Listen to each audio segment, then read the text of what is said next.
welcome to Journey to Joy Live. I'm Dr. Enjoy, your host, where I discuss how you can enter the journey towards joy. Have you entered the journey yet?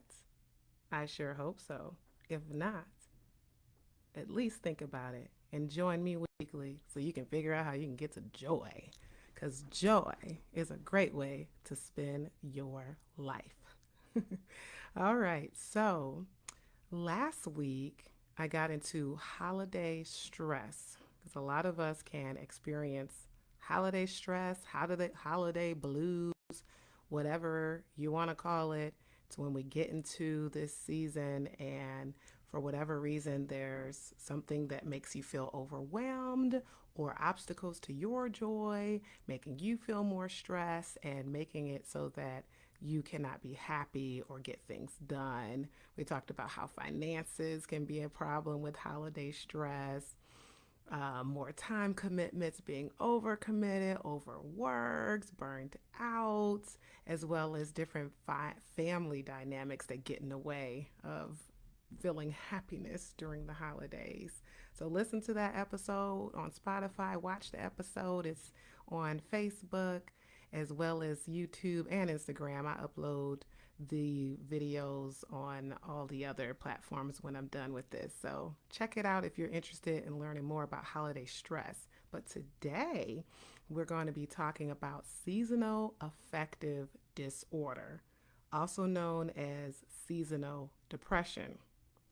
It's not necessarily the seasonal blues.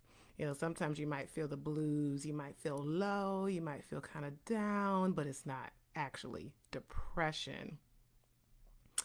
Millions of Americans experience seasonal affective disorder, or better known as SAD, SAD, SAD. And it can occur, there can be a winter-based seasonal affective disorder, and interestingly enough, there is a summer-based seasonal affective disorder. More people tend to experience the ones in winter, and that's mainly during that October through April or November through April, where it just gets so dark so quickly. I think we all kind of experience that winter blues or seasonal blues where daylight savings time happens. And that's every state except for Arizona. I meant to look up if the statistics in Arizona, because in Arizona they don't have daylight savings time, so it stays lighter longer. So because of that, I wonder if their seasonal affective disorder rates are lower or their seasonal blues are lower. So that would be interesting. So I'm gonna look that up after this. But anyhow, we get this daylight savings time that occurs in November, which feels good when you can set your clock back and get that extra hour of sleep. But as we all know, that means that we're losing daylight. We're saving it. What are we saving it for? Are we packing it up and putting it in a bag and opening it up later for the summer? I mean, it doesn't make it that if we save it during the winter that we'll have more of it for the summer. I think we would always have it, whether we change our clocks or not. But anyhow, we all know that it gets dark a lot earlier, around 5:30. I mean, I'm still out taking my toddler home from school and it's pitch dark. The great part about the holidays mixing in with this time is that at least we enjoy the beautiful lights of Christmas and the holidays since it's getting dark early. So you kind of make the most of it, like, ooh, look at the pretty lights. But anyhow, I think we can all understand and relate to the fact that having less sun and all this darkness within the majority of our day kind of puts us down. There's something about the summer heat and the sun that makes us feel better. And it's all connected. So, what is seasonal affective disorder? I mentioned it's like seasonal depression. So, it's actually more of a clinical diagnosis rather than I'm just feeling down. I just need to get some rest. It's more, hey, mom, the daylight is saved in the morning. Well, it's saved in the morning, but it's not like I think we would have the same daylight in the summer. I don't know. You know what I mean. Thanks for watching, Mom. It's funny. So, anyway, seasonal affective disorder is more of a clinical diagnosis, depression, rather than a typical I'm just feeling down and I need some more rest or I'm just not myself.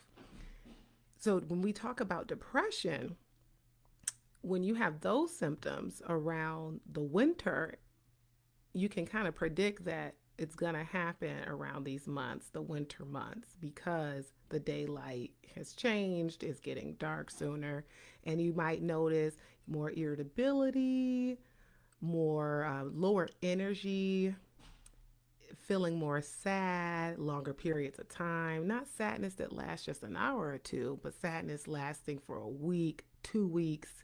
Depressive episodes usually last up to a week, and you're sleeping more, or you're not able to sleep, you have sleep disturbance, you can't get to sleep, or you get to sleep, but you can't stay asleep. You just got disrupted sleep, or appetite issues, hopelessness, worthlessness, feeling like you can't do anything or that you're a burden to others. So feeling really, really low and down, depressed. So those are the symptoms that you might experience with seasonal affective disorder, and you might notice a pattern that you're experiencing it every winter. So that's also a sign. Social withdrawal, being withdrawn from your friends, preferring to be alone, not wanting to be around anybody, that's a sign. And a lot of times, depression can present itself as physical discomfort, body aches, headaches, stomach aches. Kids tend to experience depression when it comes to their body. They don't know how to express I'm sad or I'm depressed, so they feel it through their bodies. That can happen with adults too. And the anxiety, worries, being more irritable. You might notice in a family member if they're more irritable or snapping or more angry. It's like, what's wrong with them? And then you don't want to be around them, but they could be experiencing a depression. They could be experiencing a seasonal depression. So it's really good to know those signs so that you can look out for them and pretty much help them or help yourself and get some help. So, why do we get seasonal affective disorder? Why do we get it? Well, I alluded to it earlier. It's something about that sun that makes us feel good. For one, we get vitamin D from sun. So, the less exposure to sun, the less vitamin D. When vitamin D is low, you experience irritability, you experience depressive symptoms, and you experience feeling really down, low energy, wanting to sleep all the time. So that can happen just by low vitamin D in general. So if for whatever reason you have a vitamin D deficiency all year round because your body's not absorbing it well or producing it well, or you're missing some vitamins, then you can have those symptoms anyway. But it's directly connected with the sun. Your body produces more vitamin D when you're exposed to the sun. So when you're not getting a lot of it, or you don't focus on making sure you get a lot of it, then that can definitely lead to seasonal affective disorder, because there's not enough sun in the winter. There's more sun in places, well, like where I live. I mean, there was a lot of sun, but it still get dark around 5, just like it gets dark around 5 in New York. So it's still the same. There is another chemical involved in our brains called serotonin. Serotonin helps us feel better. It helps us not feel depressed, not feel anxious, and it helps us with sleep. It also helps us not be so aggressive. So when those levels are low, we find ourselves experiencing depression, experiencing anxiety, sleeping issues, and aggression. Serotonin. Serotonin is a medication that's targeted by most antidepressants. If you really look up what an antidepressant is, it's an SSRI, which means it's a serotonin reuptake inhibitor. All that means is that the medication makes it so that we release more serotonin in our brains. So if we have more serotonin in our brains, then we feel better. It treats depression, it treats anxiety, it helps you sleep. What research has shown is that with seasonal affective disorder, serotonin is less during those winter months. And guess what helps us produce serotonin? Vitamin D. So, low vitamin D in general can cause depressive symptoms and irritability, and it also can cause those symptoms because you're producing less serotonin around the winter months. Melatonin happens to rhyme with serotonin, it's not the same thing, but that helps us with sleep. If we have a good sleep wake cycle, we know we're producing more melatonin at night and it lowers in the morning so that we're able to wake up. You may have heard of melatonin because it's over the counter and some people take it to help them with sleep. So that's a good substance for sleep, but also having low melatonin can cause seasonal affective disorder. So if you have low melatonin, low serotonin, low vitamin D, not getting enough sun, that's a nice recipe for seasonal affective disorder. You don't want it, but at least you know it can be prevented and you can also predict that it's going to happen. So start to look at signs of that in yourself and realize, well, wait a minute, why am I so irritable? Why am I so sad? I'm not myself. I'm so feeling so tired.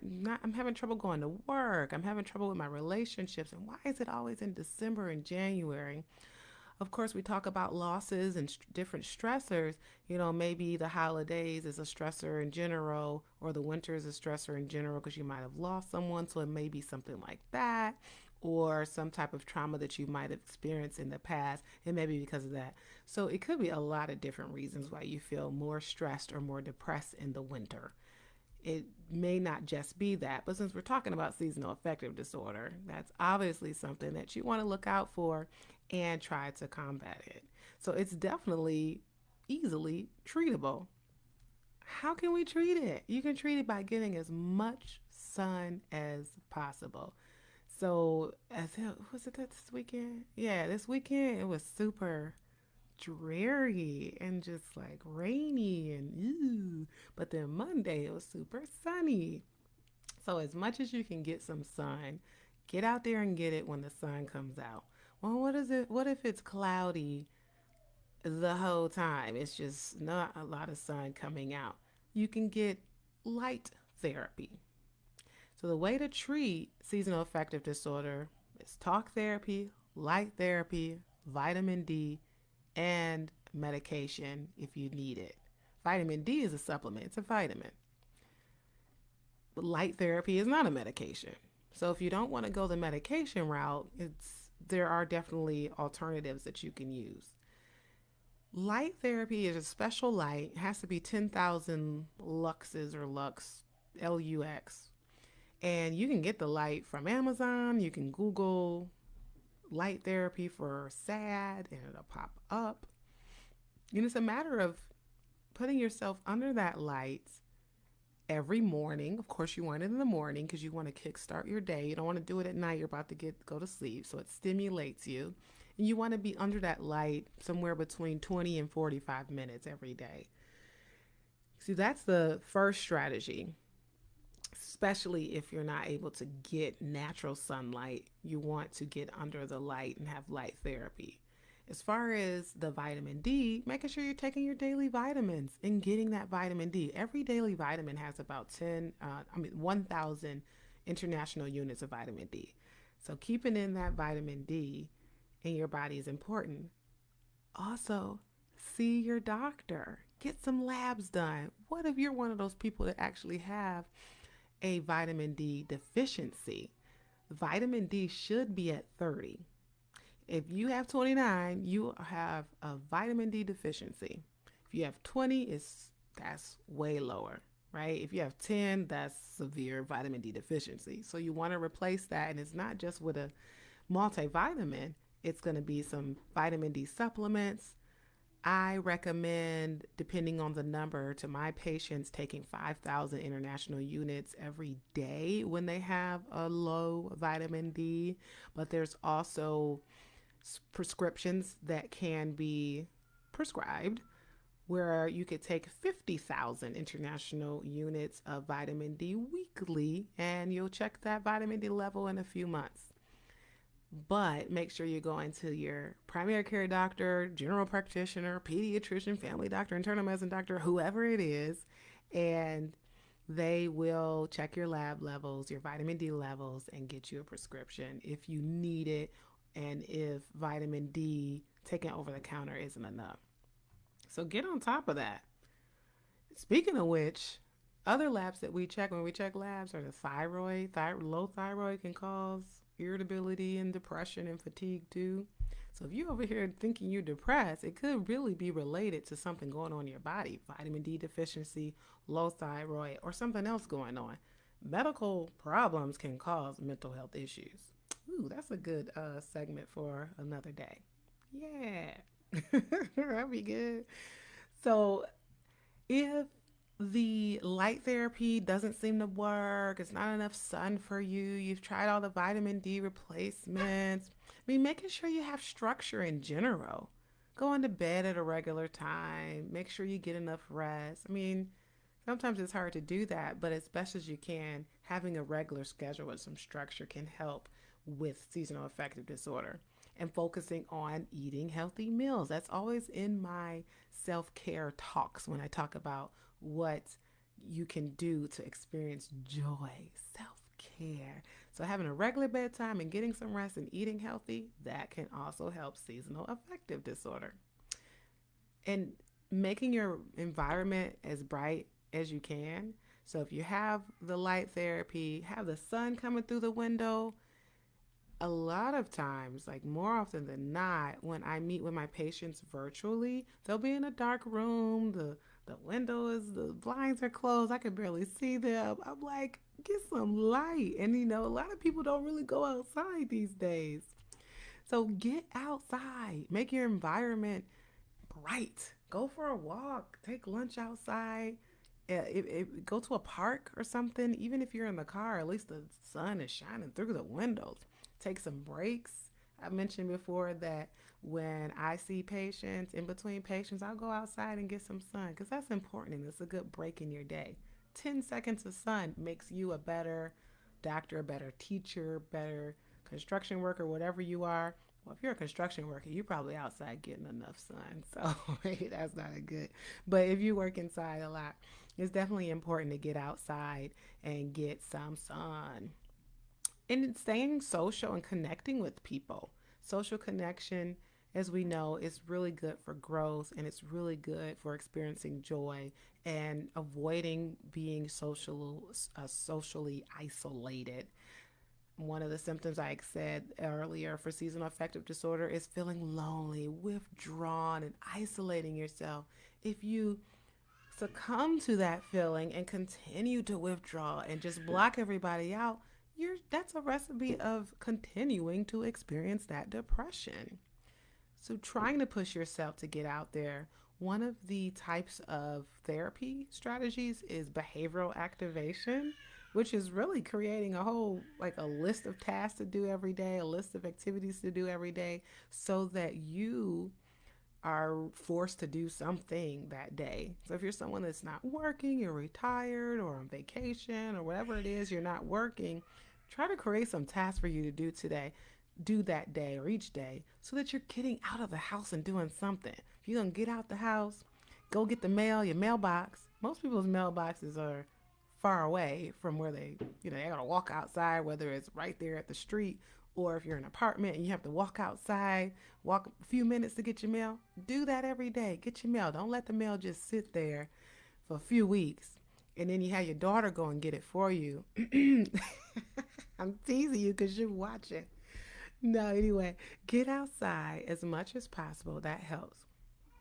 Another way to help with seasonal affective disorder that's not having to choose a medication, exercise.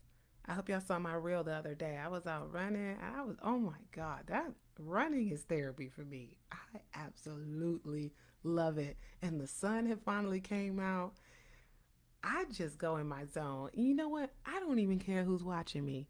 I'll start to singing. I'll be looking at cars like, hey, they're looking at me like, or sometimes they be like, okay. And they be beeping the horn. I'm like, all right.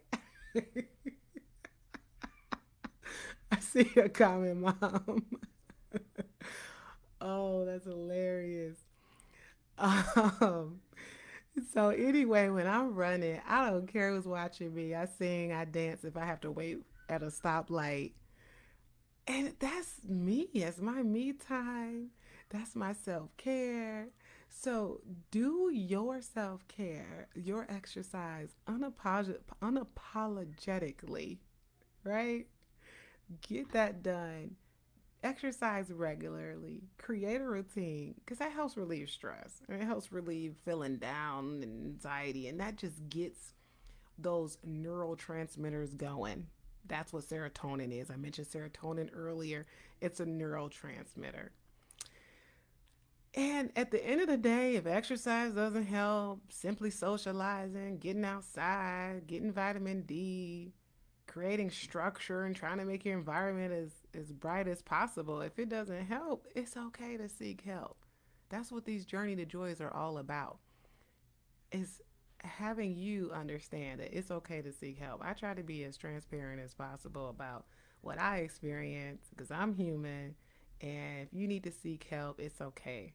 It's okay to not be okay.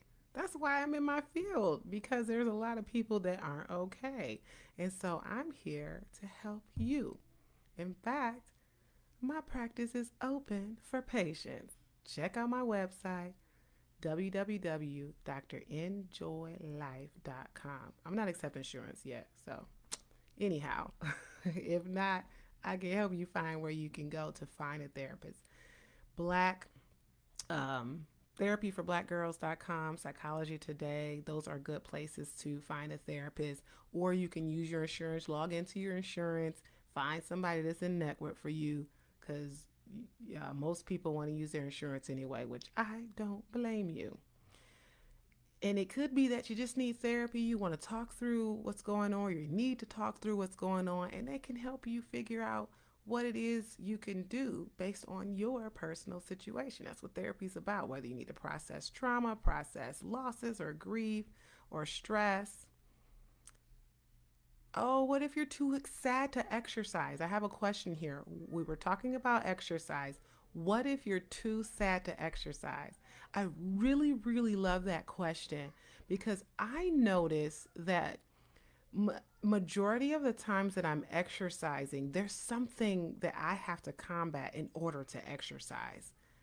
Most people, when they need to exercise, they are they don't feel like it. I mean, that's one level of what you need to combat in order to exercise is that I don't feel like it, but somehow you get over it. I've exercised with a headache. I've exercised when I was very fatigued. I definitely exercised when I was sad, and I definitely exercised when I was stressed, overwhelmed, and anxious. I'm at the point where I know that exercising helps my anxiety and helps me feeling sad. So it's a matter of you telling yourself, exercise is going to help me. I need to do this and doing it. The other day, I was so tired, but I said, you know what? And I have to sign up for races. That's why I'm doing so many races. I have to sign up for a race to get myself to be motivated to run or to work out. So I says, you know what? I'm really tired and I probably should go to sleep, but I also have this race coming up and I probably should run. So there's some level of motivation. Sometimes the motivation is just simply showing up, putting on your workout clothes and just being on that treadmill. And you're going to tell yourself, you know what, I'm not going to run, I'm just going to walk. I'm not going to do this. But then you hear that music going, and then you start to feel good, and you're like, oh man, I wasn't even going to do this for real. And now I'm actually doing it for real. So the question of what if I'm too sad to exercise, you're never too sad to exercise. It's a matter of reframing your mind and saying, I can do this. I will do this and I'll get through it and you will feel better afterwards. As long as your body is capable of doing it, right? Like if you have chronic back pain or some type of medical issue where you can't exercise, it's different. Find that exercise for you. We talked about yoga and swimming. So whatever it is for you, try to find that exercise. Some people don't like cardio and they do weights or strength training. That's good too because that gets your endorphins going as well. That is a great question. I hope that answered it. But a lot of times we just have to get over that. It's like a mind over matter. We feel a certain way, but we have to tell ourselves, we have to talk ourselves out of it, think ourselves out of it to get ourselves to do that thing, especially exercise. It's with a lot of things in life where we have to literally mentally commit. All right. So where I was at was saying, you might have to seek professional help. And at the end of the day, if you need to take medication for your seasonal depression and you need to be on it for maybe the few months that you experience it, that's okay too. It usually takes about 4 to 6 weeks for an antidepressant to kick in. And seasonal depression can last for about 4 or 5 months. So being on one 4 to 5 months out of the year, they're easy to get off of. And if you need to take it, have it every year, that's fine. But that's also what therapy is for, where you learn the strategies that you need to be able to combat the stress, the depression, the anxiety, so that you won't need a medication or that you can get off of a medication. Just because you're on a medication or it was needed in that phase of your life doesn't mean you need to be on medication for the rest of your life. Any other questions? Thank you for asking questions. All right. So I basically went through everything that I wanted to go through today. Thank you for watching. I hope you learned a lot about seasonal affective disorder. Share the video, like, subscribe, follow, do all those things. I'm just trying to get the voice out there that you can choose joy, you can experience joy, join the journey, and enjoy life. Thank you.